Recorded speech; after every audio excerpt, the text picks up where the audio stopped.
Security agencies return to the drawing board as fight against insecurity intensifies. Police breaking away from traditional policing practices, now embracing modern and more proactive strategies to confront slick and daredevil criminals. Eye on Anambra as political parties give conditions to aspirants gunning for government house, Oka.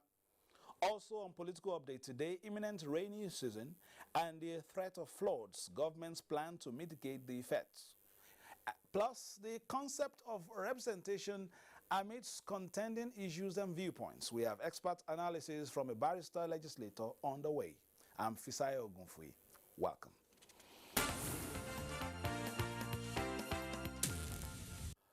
The federal government has rolled out a farming input support program aimed at assisting women farmers affected by COVID-19 lockdown last year. 10,000 such farmers are to benefit. No woman, no food on the table has been the slogan of the Nigerian women farmers. The 2020 COVID-19 lockdown has, however, disrupted food production and supply nationwide, making it difficult for most women farmers to put food on the table. Minister of Women Affairs says the scenario can be likened to the pains of childbirth. The pains women went through during the hardship of COVID-19 can only be described to the pain of labor pains women go through. While recognizing the difficulties women go through, Minister of Labor and Employment says they would never be abandoned. We're with the women in the labor room and we're with them outside the labor room.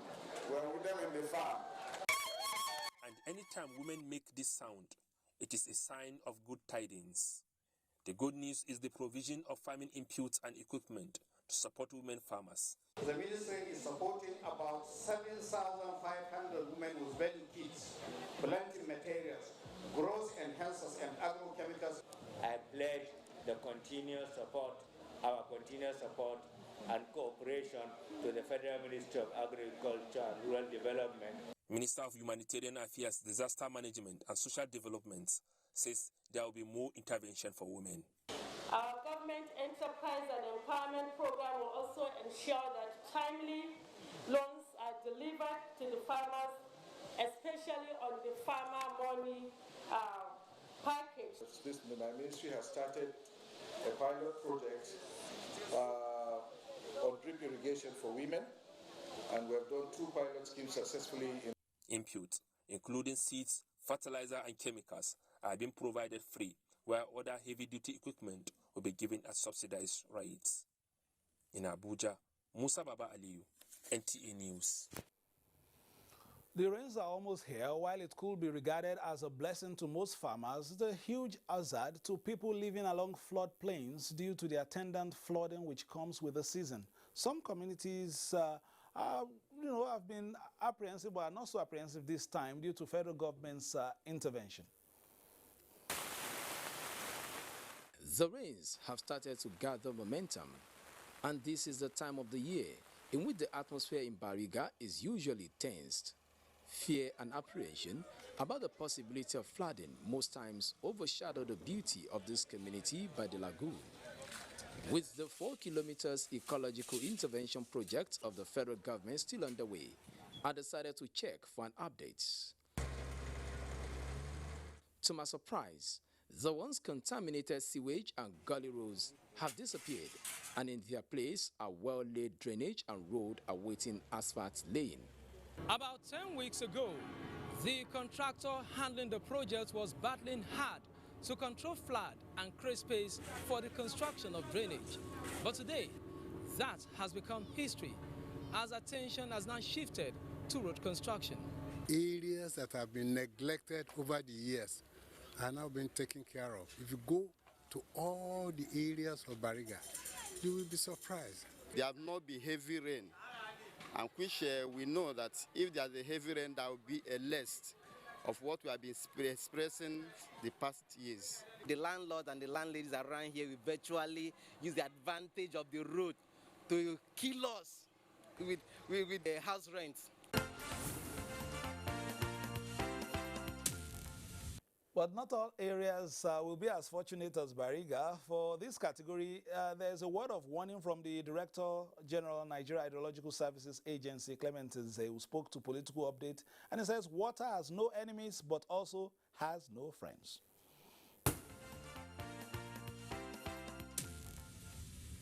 It's been quite discouraging that year in, year out, forecasting agencies in the country go about to do the needful, do their work. Like it was early February that NIMET came on air to talk about the seasonal climate prediction for the country, the weather issues, rainfall pattern, onset dates for the different part of Nigeria, each local government area, and the station dates. So the Nigerian Hydrological Agency has been speaking about possible imminent flooding. So those that are predicting or forecasting, especially at the national level, I know, have been doing their work. But what has not been commensurate enough is the response. I know that some states are already at work. At the FCT, I've seen some level of activities by the FCT Emergency Management Agency, FEMA, for short. You know, going from one locality to the other, sensitizing the people, and then doing the needful. We expect the states also, local areas in the country, to begin to do the necessary work they should do, so that there should be a change this year. You see, flood is a potential disaster that it could stop at the level of being a hazard if you do what you're supposed to do, so that that flood does not translate to disaster. If you do the needful, when the flood comes, which is natural, it follows the natural pattern, natural pathways, and get dissipated without any consequences negative.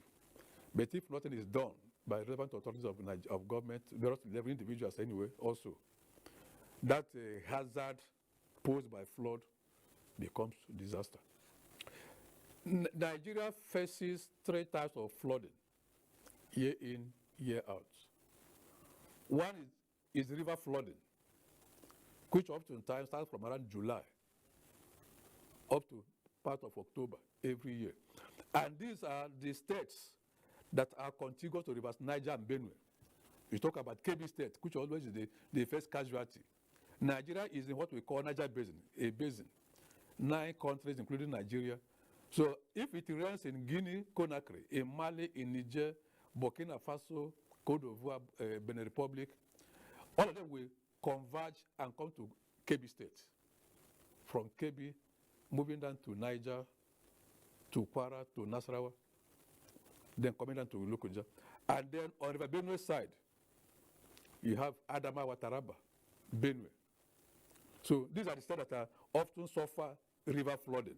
And once they converge in Lokoja, all the states within the Niger Delta will be affected.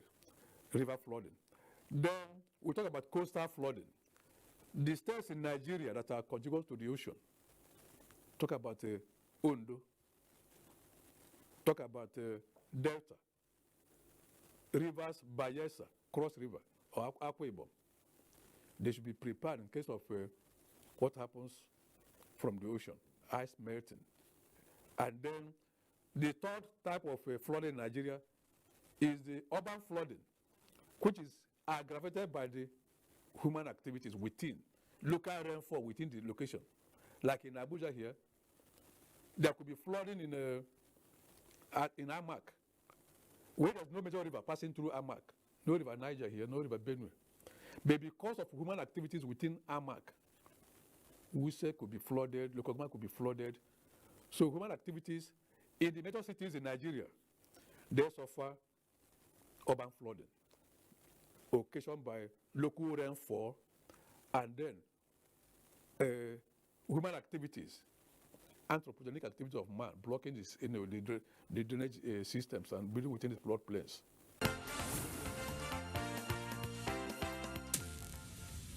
All right, useful information there. Let's now move to some party politics. The All Progressives Congress has released its timetable and schedule of activities for the conduct of the party's 2021 governorship election primary in Anambra State. The party says a sale of forms began on Thursday, the 15th of April, and will end on Tuesday, the 8th of June. Screening of aspirants is scheduled to take place on Thursday, the 10th of June, 2021, while the primary election has been slated for Saturday, the 26th of June. Female aspirants and the physically challenged aspirants will only be required to pay 50%, that is half of the nomination fees. The Cross River Local Government Chairman Forum of the PDP is urging the party's National Working Committee to urgently organize the State Congress for new executives in line with other state chapters. 18 of them under the banner of Local Government Chairman Forum met with the People's Democratic Party national leadership to discuss issues concerning the party's affairs in Cross River State. Congress and the call for sanctions against erring members of the party topped the meeting agenda. On the demand of the state governor, Professor Ben Ayade, who threatened to leave the PDP, the forum advised the national leadership to accord him his due respect. We are the pillars of the party in Cross River State, and these pillars were erected by Senator Professor Ben Ayade. And you know what that means. We are in absolute support of the leadership of Senator Professor Ben Ayade.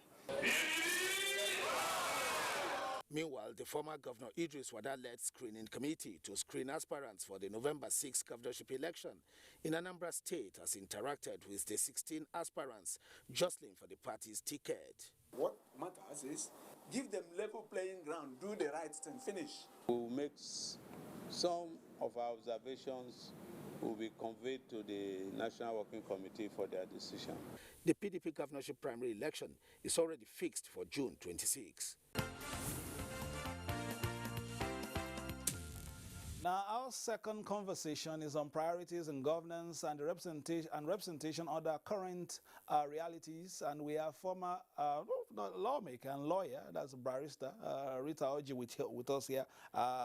Thank you very much for coming also at a short notice. On the top of the hour, just as we were coming in, we looked at some of the initiatives there, especially to women. You being the senior woman politician, what are the challenges faced by women, especially in this, you agree with me, it has not been usual times in the past year and a half. What are the challenges they have faced, and what exactly do you think government and also well-meaning Nigerians could do to alleviate some of these conditions? Well, generally in Nigeria, I'm a woman too. I'm talking about myself and the fellow female colleagues, both the ones in the higher cadre or the lower one. Generally, Nigerian women are the endangered species, maybe not only because of today, but because COVID-19 aided in sending some of them away from their workplaces, their farming zone. Insecurity has sent some of them, they can't even go to the farm. And then some of them that are already in small and medium scale businesses lost their capital because there was no market.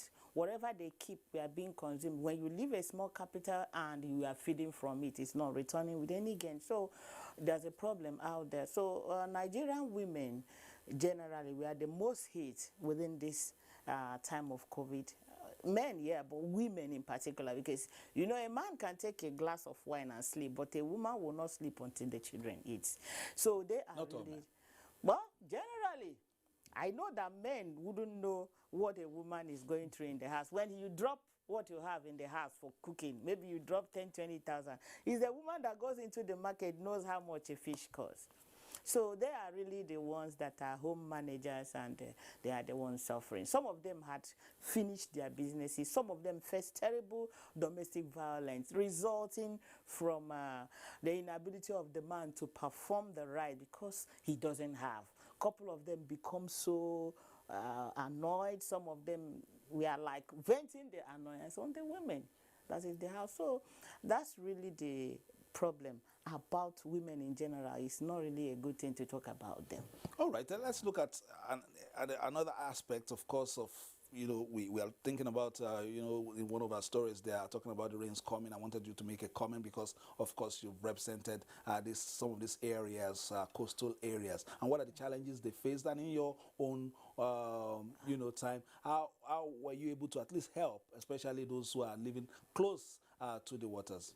Yeah, I have a riverine in my area. We call them JMJ quarters. We call them Ilaje quarters. I'm Ilaje. Okay, all right. Go ahead. Basically, what they do, their occupations are fishing. The women got the fish, they roast it, they dry it, they sell. What I did before the unforeseen circumstances of flooding came, many of them will ask me only for bags of salt and some small 30,000-40,000 loan for them to use. When they buy the fish, they use the salt to dry up, then sell. Boundary market is always a very nice market for you to get to reach different types of fishes. But these fishes are really prepared by Ilaje women in Nigerian fellow the federal constituency. So within the time I was doing that, when this flood came and some government activities that really chased them away from their domain, I had to liaise with the fishery, the institute. I had to put on my budget in that institute to change, instead of them using firewood to roast the fish, and some of them will get swollen eyes, some of them will get attacked by salt and stuff like. There is a mechanized way of roasting and drying the fish. Yes. So I think one of those materials cost me 160,000 each.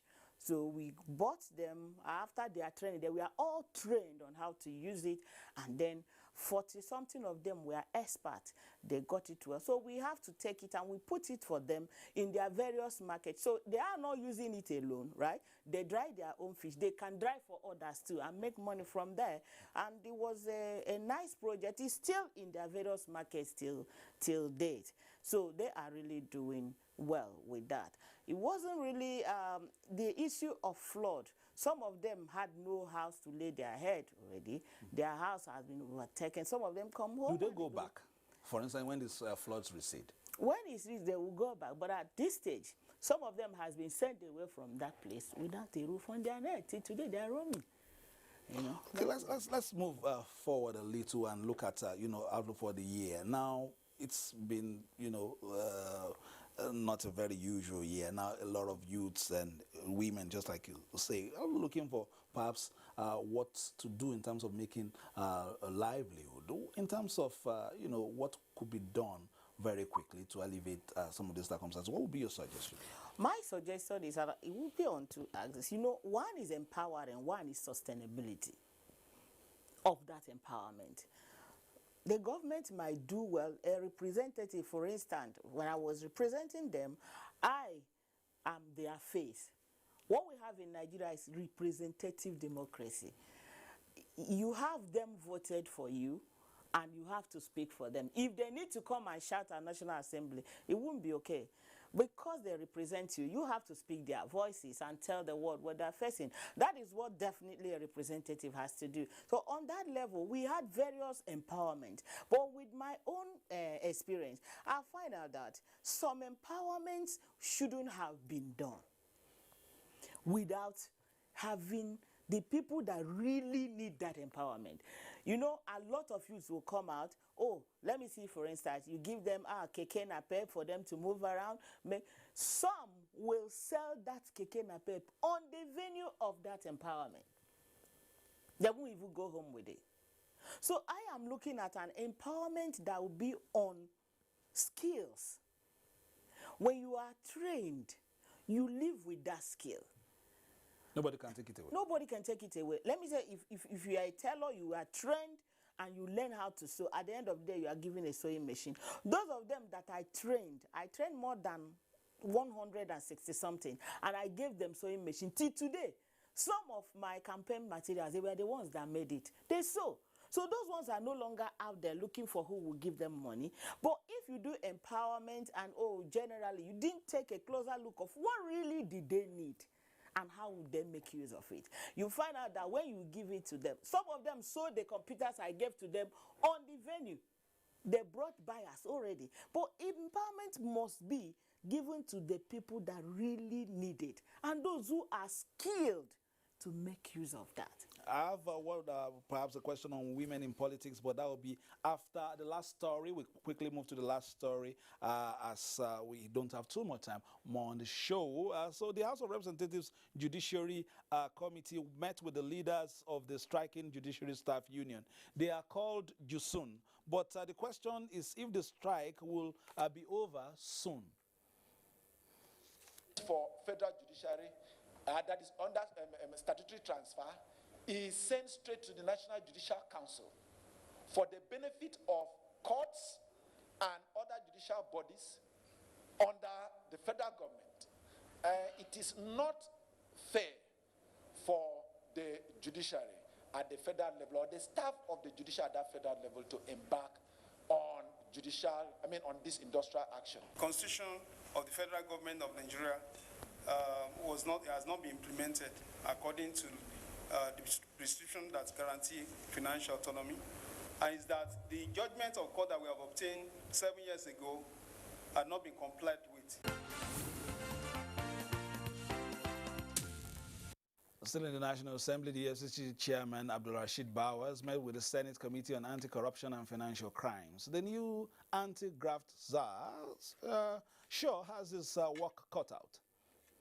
Just as Mr. President has requested for Special Crimes Court to prosecute graft cases, and as Supreme Audit Institution, that is the Senate, will also be carrying out investigations and inquiries to expose graft wherever it may be found. They made their own observations regarding some things that we have been doing since coming on board, and they are 100% behind us. All right, you're still watching Political Updates on the network service of the Nigerian Television Authority. We have Honorable Barrister Rita Oji still here with us, and there's no way I'll let you go without asking you this. You know, young women still looking at you, wanting to get, you know, perhaps an opportunity, a platform to show dexterity, skill, know-how, especially those who have even performed so well, the tertiary institutions and all that. Is the path getting bigger or is it getting narrower? It's getting narrower. Explain. It's getting narrower because of you see, some of these things, they are very nice when people talk about, oh, this platform, but the enabling environment to make these girls or young boys, who is a younger woman that will want to come into politics in the first place, with the way it's being practiced in Nigeria. I thrown up a political platform, and I had to interact with some of them that came out from tertiary institutions. I said, you can join us with your skills. You will have to change the narrative that politicians are jobless. But people will not say those in politics doesn't really have a job. And then, because they don't have plan B, they tend to die inside it. But at the end of the day, these younger generations that are smart, we prefer to be on their own than bringing those skills into being politicians. Look at them. A younger person that is an ICT person can do wonderfully well, buy a new house, showcase his house on the social media, but dare it if you're a politician. Whatever you had in your life will be tagged our money. So these are some of the things they were afraid of. They can't exercise themselves freely if they come into this terrain. So some of them are afraid of the violence and more of attacks. And some are saying, your life will become a public life and everybody will be talking about it. So you can't even enjoy whatever you have. Even if you have something before coming into politics, nobody believes you have anything. That politics has taken over your whole essence. So those are the things that are narrowing the experience, narrowing down the number of people that would have come into this terrain as politicians.